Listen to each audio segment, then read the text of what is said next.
మౌనము ప్రణయగానము మనసుదానము తెలుసుకో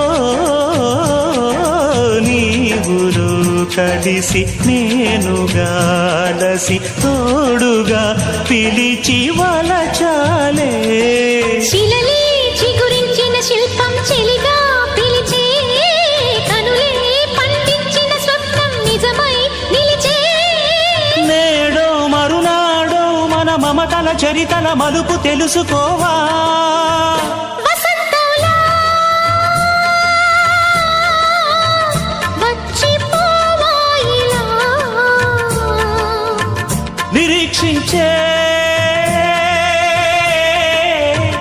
కంటికే పాపలా